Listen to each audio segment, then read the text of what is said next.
This is me, about to beat my friend Brian in a fighting game using a homemade controller that we made from scrap keyboards. Before I can explain how we got here, we need to back up a bit. Every year, our university replaces hundreds, if not thousands, of old keyboards. In 2022, an estimated of 62 million tons of e-waste was produced globally, a large percentage of which consists of obsolete keyboards. But what if we didn't have to throw these keyboards away? What if we could upcycle these keyboards to make awesome DIY controllers as STEM kits for kids? You see, when I was a kid, I always wanted to make a controller that could work with my Scratch games. I started by gluing straws to an old keyboard and then closing the whole thing into a cardboard box to make a cardboard arcade machine. After I heard about the Makey, I made an updated version to the controllers. The methods were crude, but it really proved that the idea had potential. There was only one problem. The Makey board is hard to find and difficult to afford in Asia. So I thought, what if we could somehow repurpose the old keyboard PCBs to do the same, but for cheaper? That's when I came up with the idea for Matchbox. We're gonna upcycle keyboards to make sustainable STEM education hardware affordable for everyone.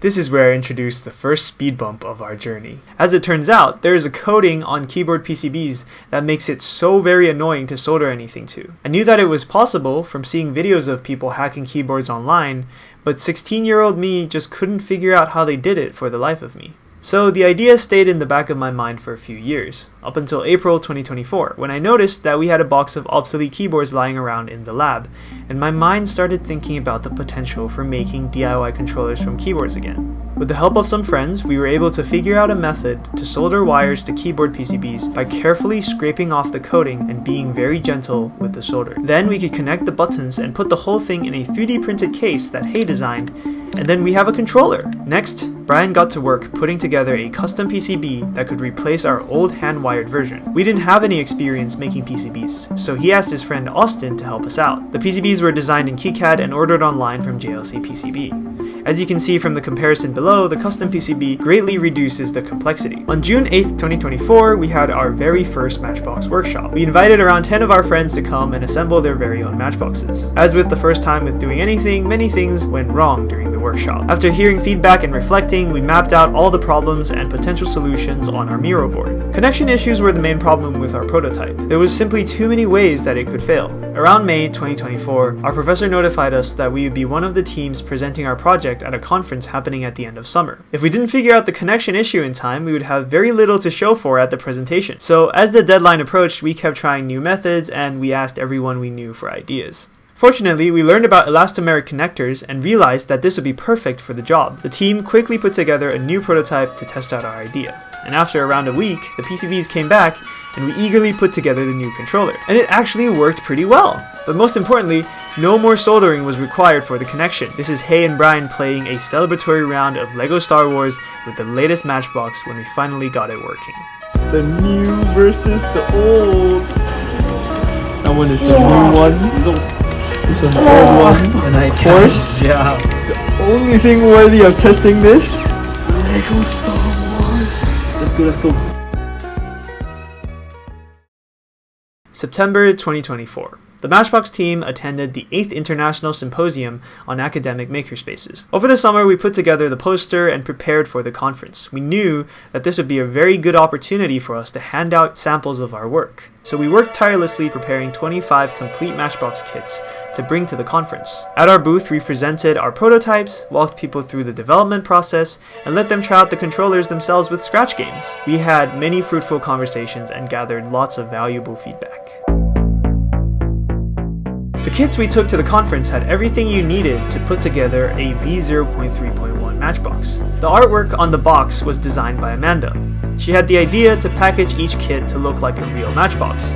We looked at vintage Matchbox designs and wanted to emulate the Art Nouveau art style seen on some of our favorite designs. The 4 Chinese characters on each corner of the box form the idiom 星火燎原, It echoes our mission for Matchbox to be the first spark of inspiration to ignite the fire of passion for a beginner.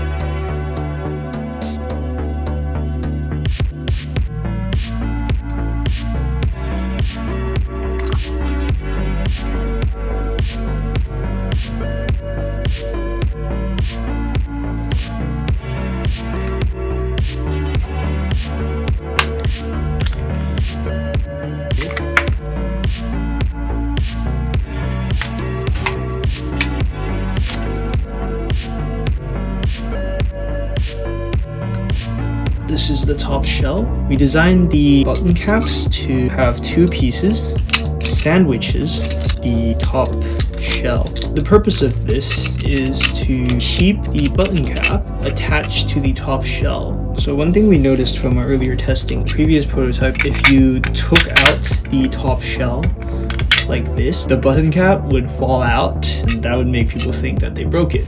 But then we don't want people to think that they broke the controller. We want to encourage them to open it, to tinker with it. And so with this version, even if you open it and you shake it, it's not going to fall apart. Things will be held in place, so you are not scared of taking it apart. There you go. Now you have all of the caps on, and you can see even if you shook it, nothing will fall. And you can put the whole thing on, and you can hear the switches underneath. So all of that is working. The last thing, wire up these switches.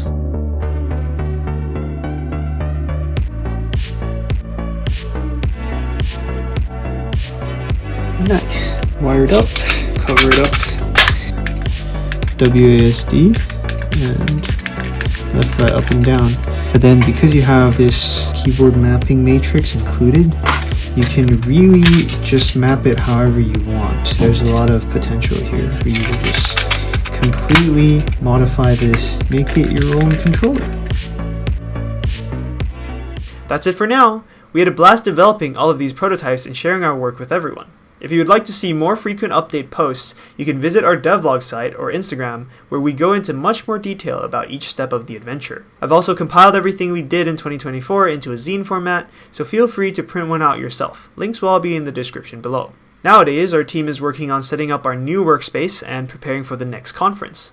The current problem we're tackling is setting up a consistent supply of keyboards to recycle. But as always, there will always be a way. As long as we don't give up and we keep our focus on the end goal of bringing sustainable and affordable STEM education hardware to everyone, I'm sure something eventually will pop up. Alright, that's all for this video. Thank you for watching.